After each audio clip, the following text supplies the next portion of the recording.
Eloquence is the ability to use language efficiently to convey a point in a precise and powerful manner. It describes being well spoken as well as being able to deal with language in general. And apart from making you intelligent or like a smartass dependent on a view, it has a severe effect on how other people view you. So let me show you why you should care about the way you talk and some simple methods to improve your language.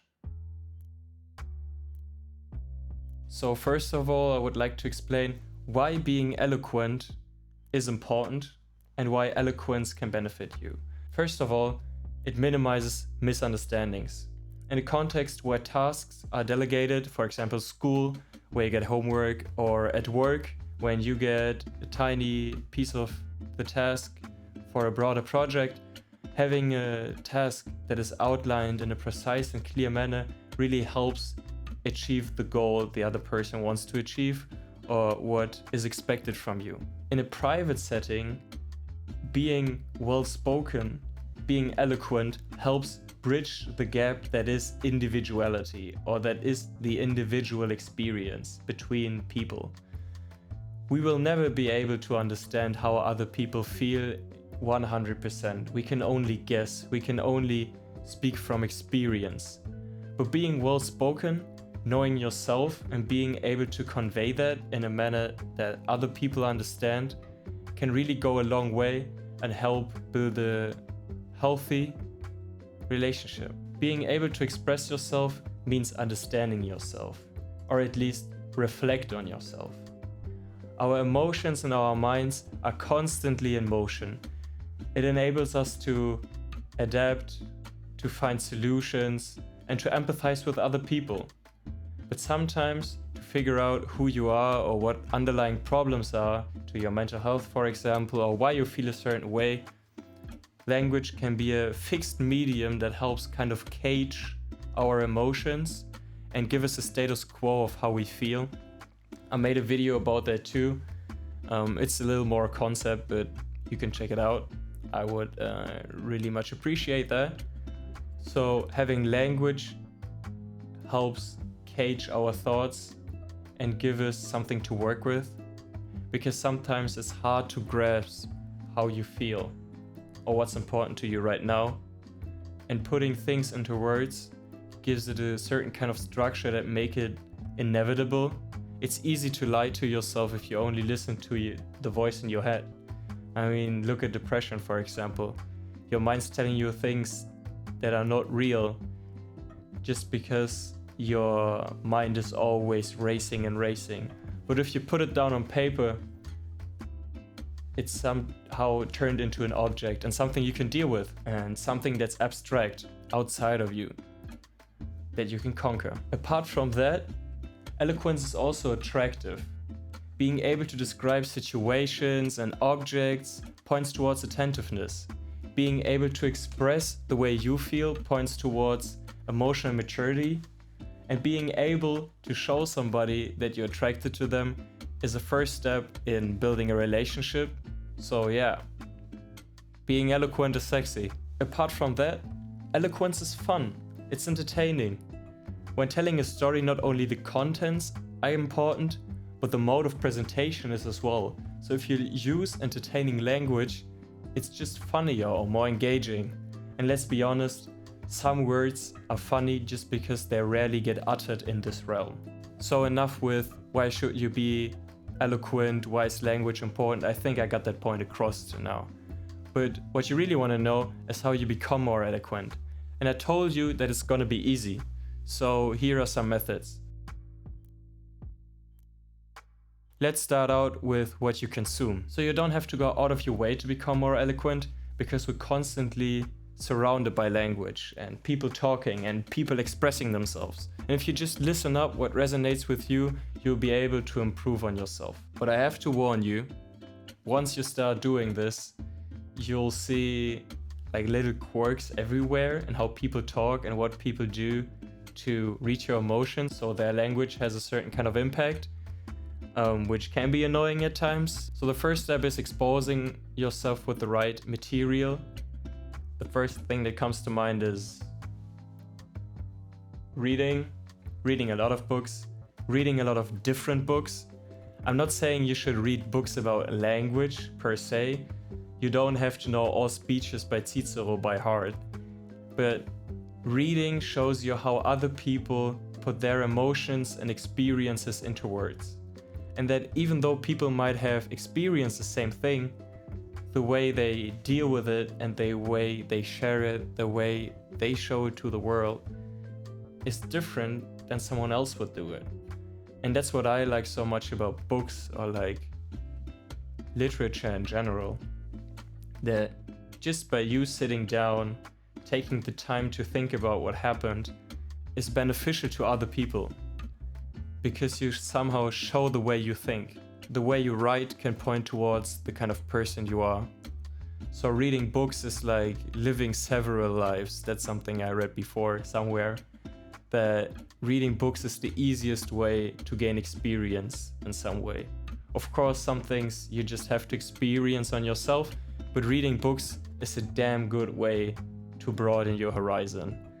And my appeal is that reading shouldn't be something that is a hobby and that only certain kind of people do as a hobby, but something that's normal in society and is a mode of entertainment that we turn towards again. Apart from that, a big point is listening to lyrics and songs. We listen to music all the time with like all these streaming services like Spotify becoming more and more available. And we kind of take for granted that popular music has lyrics, but people really take their time to say something in a short amount of time that fits the music and also try to entertain with funny wordplay. Me, for example, I'm a big rap fan. It provides me with a grand vista of just nonsensical shit talking to like introspective diary kind of writing. And then taboo takes, like when Kanye is on his crazy shit and just screams into the mic. What people express in songs is always connected to emotion in some sense. And it really helps finding a way to express how you feel as well. I mean, there's a reason why there's so many love songs, for example, or sad songs. Because it's strong emotion and people feel like they have to share, and they really make sure that they convey it in a way that reaches the audience. Last but not least, I'd like to talk about movies, theater, series, all that. Because even though we don't notice it, music pulls us in by natural dialogue. Series like The Office play with pauses and timing and rhythm to create humoristic tension. Good actors play characters that seem natural or seem so unnatural but conclusive in themselves that they're somehow engaging. And when you watch a movie and really look out for these things, you can really see how it works. Some movies are not really interesting to us or feel weird because the characters interact in a way that's kind of clinical and not real. They just serve a purpose. For example, in horror movies, when people do dumb shit just because it's a horror movie. So behind every line someone says on the movie screen in a theater or in series, there's like a group of people, a team of people behind them, just thinking about the way how people act, what they say, in what situation, in what rhythm. We can really learn from that. So with all of these mentioned, I have to say one thing: you have to consume attentive. I get that sometimes you just want to be entertained, but trust me, I believe that it won't degrade your experience when you sometimes think about attention to detail, why something hits you or why they did it a certain way. So next time you're singing in the shower or crying in the theater, ask yourself why. Going even further, writing and talking in a specific kind of way can benefit you even more than just consumption. For writing, I would recommend writing a journal. Start writing a journal. If you don't know how to start or when to start today on a piece of paper and start with the GHL method. That's how I started. So every day before you go to bed, you sit down and you write down G, which stands for grateful, H, which stands for highlight, and L, which stands for lose. With G, you just write down something or someone you're grateful for. I'm grateful for my mom. I'm grateful for my friends. I'm grateful for my family. I'm grateful for my circumstances. With age, you write down the highlight of your day. This could range from I aced my exam that's gonna bring me so much money in the future because I'm gonna be able to have my doctorate, to my highlight was that I got out of bed today before 12 and shaved. It doesn't really matter. Highlights are relative. Lose means losing something. This can be emotional, mental, or physical. It can range from I have too many shoes to I don't want to go maniac on people as fast. Try this for a week, do it 5 days in a row. If it's not for you, it's not for you. So one thing you have to keep in mind, your journal is not going to be your magnum opus. Other people are not going to read it. You might not even read it after writing it, and nobody really cares. Except for you, if you care. With writing about yourself, it's really weird. Sometimes you don't really know what to write, which is okay, so you just start with anything like, oh, I drank some coffee today, met a friend at a bar, or whatever. But hesitating to write certain things down, or not being able to pin down how you feel or what you think, really is a sign that you have some shit to figure out. At some point, it will become easier. Everyone who ever had to write about themselves felt weird at some point. It's totally natural. It's gonna get easier. And if you don't have to think about what you're writing, how you're writing is gonna become more important. Talking is the easiest way to become more eloquent, but talking in a way that you actively talk. That you don't answer because an answer is needed, but you answer very precisely, you answer the way you feel. You take some time and reflect on what you're gonna say. This may be weird at first if you take like 2 or 3 seconds too long to answer, but it's gonna pay off in the end. Some simple questions you could ask yourself are, what are certain quirks or repetitions that I use? For example, myself, if I show gratitude to a male friend of mine, I'm always like, my guy, hey, my guy, what's good? I always say my guy. I don't know how that turned out, how that happened. I think it's just because I saw too many like movies about coaching and then people are like, my guy, you did it. I don't know. Another question is, how do you talk in different contexts? At some point, I just started talking to everyone the same way and withstood the pressure to talk in par with like my social environment, if that makes sense. So the way you talk to your mom or your family is different than the way you talk to acquaintances or a child or whatever. So I just looked for a character or like built this character that always talks the same in a way that's not offensive to anybody.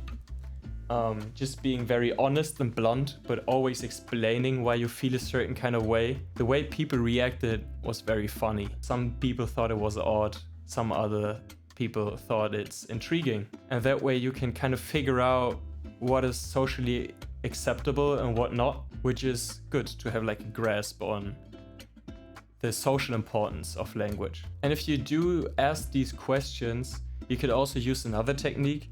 So you know when you go to the city or you're in a cafe or restaurant and then the people next to you, you don't know them like on another table and they just start talking about their everyday life. And then you feel like, hey, if this person is saying, am I right? Or you know what I'm saying one more time, I'm gonna stab myself with this fork. I don't know if it's just me, but I feel that way, that like other conversations that you're not a part of, that you just overhear, sometimes seem so surreal. And I think with the whole NPC thing that's going on online right now, I think there's a kind of like relatable feeling. And try to take that approach with yourself. When talking to other people or after talking to other people, think about how did that make an impression on them? Or if I overheard my own conversation, what would stick out? Like, what's the one thing about me? Do I say dude too often? And then you kind of realize that it's usually a pattern that you use. Or that it's just like a program in your head that you use because it works. But 80% of the things you're saying, you're not really being aware of. So at last, I wanted to tell you why I care about eloquence, or where my motivation comes from to make this video. So at first, I feel like many people are wasting their potential, and wasted potential with the thought that our life is very fleeting and that we're all gonna die is very sad. But on a more positive note, eloquence is just fun. Like when people are eloquent, it's just more fun to listen to. Even if people have a clue about what they're talking about, and it's very like scientific, high achieving type of stuff, but they're not eloquent or like they don't get their audience, then it's boring to me. But if somebody can tell a story about how they got coffee and then they spilled the coffee in an eloquent kind of way, that's just more entertaining to me. Apart from that, I have the feeling that a lot of people just talk without listening to themselves. And then I always have the question, why should I care about what you're telling me if you don't really seem to care about what you're saying? So I want other people to be more eloquent, so we all like get together and listen to each other more, because if you listen to yourself more and the way you talk, other people will listen as well. I think another thing that makes being eloquent way more easy is just knowing what you like, what you don't like, and being honest without being rude. Some people mistake honesty for rudeness. You can be honest, but then explain why you feel a certain kind of way, and then you can talk with each other without judgment. Talk about whether your point is valid or not, and say, I hate you because you don't respect me, or whatever. And then the other person understands you better, you understand yourself better, and there is less hate in the world, or like less misunderstandings. So do yourself and the people around you a favor and listen to yourself once in a while, because sometimes the right words are more than words.